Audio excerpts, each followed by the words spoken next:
bij Lubach. Mijn naam is Arjen. We gaan het hebben over AZC-protesten, want die lopen steeds vaker uit de hand. Gisteravond nog in Steenbergen. Maar dat komt zo. We beginnen even met iets anders, namelijk met vlees.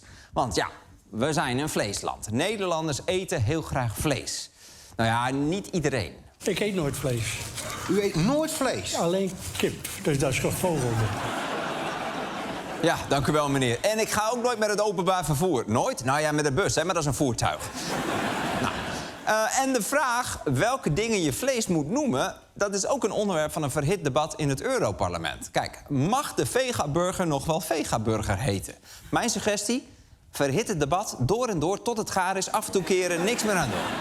Maar het Europees Parlement gaat morgen stemmen over een verbod op vleesnamen voor vegetarische producten. Kijk, weer dreigt een verbod op vleesnamen. Ja, dan gaat het hier niet over Kees van der Spek, Boris van der Ham of Hout Wegworst. Nee, het gaat om woorden als schnitzel, worst of burger. Die mogen dan voortaan alleen gebruikt worden voor producten waar vlees in zit. Waarom? Nou, door vleesnamen te gebruiken voor plantaardige producten kunnen consumenten denken dat ze vlees kopen, terwijl dat niet zo is de vrees. Nou, laten we even kijken hoe groot het probleem nu precies is. Hier, een plantaardige burger. Staat heel groot het woord plantaardige op. Oké, vind ik vrij duidelijk, zit geen vlees in. Of deze kipvervanger, er staat flamboyante kipstukjes met CK... met daarboven het woord vegan. Maar misschien had je die even gemist vanwege de groene sticker daarnaast met het woord vegan. Dan staat eronder nog pittig gemarineerde veganistische stukjes... en dit alles van het merk De Vegetarische Slager. Er staat gewoon 4 keer vega op de voorkant. Dat is echt heel veel. Er staat toch ook niet 4 keer het woord tomatensoep op de tomatensoep? Hier, dit bestaat niet. Terwijl dit had mij een hoop blikken goulash gescheeld. Maar eerlijk is eerlijk, er zijn ook verpakkingen waar je misschien 2 keer moet kijken. Hè? Zoals deze, Sensational Merkes. Er staat wel vegan sausages, maar best wel klein. En onderin weer dat vegan icoontje. Maar oké, dat kun je even over het hoofd zien. Maar dan nog liggen die vegaproducten meestal in een eigen schap. Met ook nog vaak zulke letters erboven. Meneer, pas op, kijk omhoog. U staat op het punt om een milieubewuster alternatief voor vlees te kopen waar geen dierenleed voor nodig is. Draai om, snel. Lees dan toch, ongelukkige.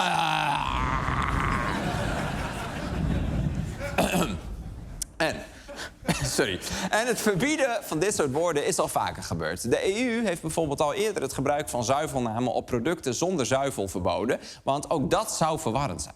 En natuurlijk, duidelijke etiketten zijn ook belangrijk. Het is fijn om in 1 oogopslag te zien wat je koopt, maar sinds die zuivelregel heb je dus in plaats van plantaardige kaas plantaardige plakken, mild.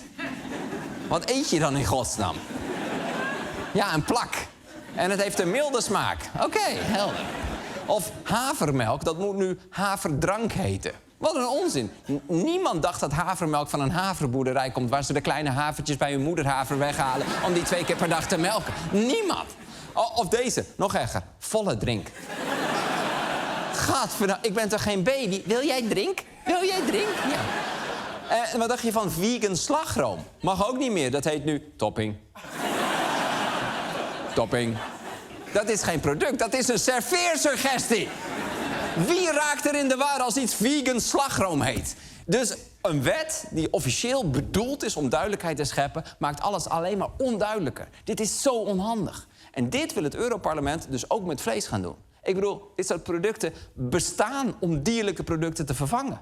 Want dat is beter voor de dieren en beter voor het klimaat. En geloof me, ik zou ook liever echte spekjes eten. Want dat is nog steeds lekkerder. Maar dan moet er een dier dood en dat vind ik zielig. Dus als ik boerenkool met spekjes wil eten, zoek ik een vegetarisch product dat lijkt op spekjes. Daarom hebben die vegetarische producten een vleesachtige naam. Zodat mensen zoals ik niet hoeven te denken, oké, ik moet de spekjes in de boerenkool vervangen. Neem ik de gefragmenteerde sojastukjes klein extra zout? Of roze brokkelreepjes tempeh met rooksmaak? Wat? Het is geen misleiding. Het is gewoon handig om te weten dat vega gehakt een goede vervanger is voor runder gehakt. En dat vegetarische kip lijkt op echte kip. En dat vegetarische rookworst lijkt op echte... Oké, nee, zover zijn ze nog niet. Nee. Het argument dat je dan altijd hoort, is dat het verwarrend zou zijn. Dat vleeseters massaal vegaproducten kopen vanwege het woord burger of schnitzel. Dat is onzin. Zo werkt dat niet. Net als met bier. Er zat altijd Altijd alcohol in, eeuwenlang. En toen kwam er alcoholvrij bier. Zelfde smaak ongeveer, zelfde soort blikje, maar dan met 0,0 erop. Is voor heel veel momenten een geweldige oplossing. Maar dat was nooit gelukt als het van de Europese wet... als het in de markt hadden moeten zetten als gele hopdrink. En tuurlijk, soms moet je even goed kijken op het blikje of het 0,0 is... maar het is niet heel erg verwarrend. En dat is het ook niet met vegaproducten. Bij consumenten is er totaal geen verwarring over dit soort terminologie. En waar je in al die jaren nog nooit één consument gesproken... die per ongeluk een vegetarische schnitzel heeft gegeten. Omdat men dacht dat men vlees had. Nee, ik kreeg geen boze brieven, zeg maar. Nee. Ze hebben nog nooit een brief gehad van iemand die per ongeluk een vegetarische schnitzel heeft gegeten. Dat is wel logisch, want als je niet kunt lezen kun je meestal ook niet schrijven. Maar toch. En als het echt zo verwarrend zou zijn, waarom moeten de namen van de vegetarische producten dan worden aangepast? En we kunnen toch ook de namen van vleesproducten gewoon nog duidelijker maken? Hè? Noemen we filet américain voortaan smeervlees. Dat is gewoon wat het is. En in plaats van gehaktballetjes krijg je voortaan een vergast varken in bolvorm. Ja, dat is ook wat het is. En ja, laten we wel wezen. Oh, nog eentje. Ik heb er nog één. En worstjes noemen we dan lijkstaven. Stuk duidelijker. Maar oké, laten we eerlijk zijn. Deze wet gaat natuurlijk niet om duidelijkheid. Het gaat om de belangen van de vleesindustrie. De initiatiefnemer in het Europese parlement zegt zelf ook gewoon... dat ze de vegaburger als een bedreiging ziet van de traditionele landbouw. En daarmee bedoelt ze dus niet de graanboeren en de bonenboeren... die voor dag en dauw opstaan om de erwten te voeren. Nee, ze bedoelt de vleesboeren. En je kunt denken... Jeetje Arjen, waar maak je je zo druk om? Het zijn maar woordjes, maar het is gewoon zo frustrerend. Ik bedoel, we doen van alles om de wereld beter te maken. Windmolens, warmtepompen, minder vliegen. Allemaal best wel grote offers, die vaak ook nog eens heel duur zijn. En dan is er iets dat heel makkelijk is en geheel vrijwillig... waar de wereld op allerlei manieren beter van wordt, namelijk meer planten eten. En dan gaat het Europees Parlement proberen om die ontwikkeling af te remmen... omdat het woord vegaschnitzel een bedreiging zou zijn voor de vleesindustrie. En tuurlijk, het is denkbaar dat je als onoplettende vleesconsument... de 4 vega-logo's op de verpakking over het hoofd ziet... en dat je thuiskomt met een vegetarisch product. Dat kan. En als het gebeurt, geef ik toe, dan kan dat best wel heftig zijn.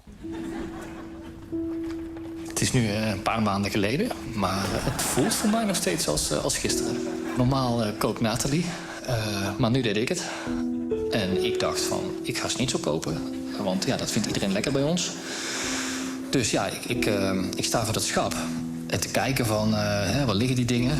Ja, en ik denk dus dat het daar in de gauwigheid gewoon is misgegaan. We zaten aan tafel. De kids er ook bij. En ja, Nathalie die neemt een hap. En zij kijkt mij aan en ik zie gelijk van, dit is niet goed. Dit is helemaal niet goed. Nou goed, toen heb ik meteen 112 gebeld. En die waren er gelukkig heel snel. En toen is ze in stabiele zijligging gelegd op de brancard. En toen met gillende sirenes naar het ziekenhuis. En ja, daar is de hele maag leeggepompt. En ja, ik kon dus niet mee, want ik zat met de kinderen. Die waren ook in rep en roer van... Ja, papa, wat is er met mama aan de hand? En ja, dan moet je dus gaan vertellen van... Ja, jongens, mama die heeft een vegetarische schnitzel gegeten. Is Nathalie ergens allergisch voor? Nee, daar moest er nog eens bij komen. Zij wilde gewoon vlees. En dan komen de vragen natuurlijk, ook van de kinderen. Van, ja, papa, stond dat er dan niet op? En dan moet je dus zeggen van, ja, dat stond er wel op. Ik bedoel, 3 keer zelfs. Maar er stond ook schnitzel. Er stond gewoon ook schnitzel. Nathalie zit inmiddels in een revalidatietraject. Ik zit zelf in de schuldsanering. Maar goed, dat was daarvoor ook al, dus ja. Maar goed, of Nathalie ooit weer helemaal de oude wordt, dat blijft afwachten. Daarom hoop ik ook gewoon zo erg dat die Europese wet er komt. Natuurlijk, voor ons is het te laat. Maar ik denk dat het andere mensen wel echt ontzettend veel leed zou kunnen besparen. Kijk, ik wil mensen nu ook gewoon waarschuwen. Pas op in de supermarkt. Een ongeluk zit gewoon in een heel klein hoekje. Vleestomaten, jus d'orange met vruchtvlees.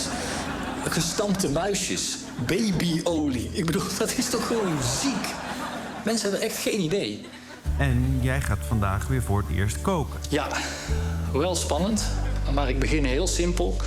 Pasta pesto, Dat ken ik nog uit mijn studententijd. Gewoon 2 ingrediënten.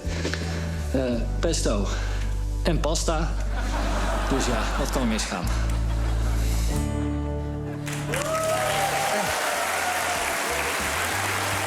Tragisch verhaal. Tragisch.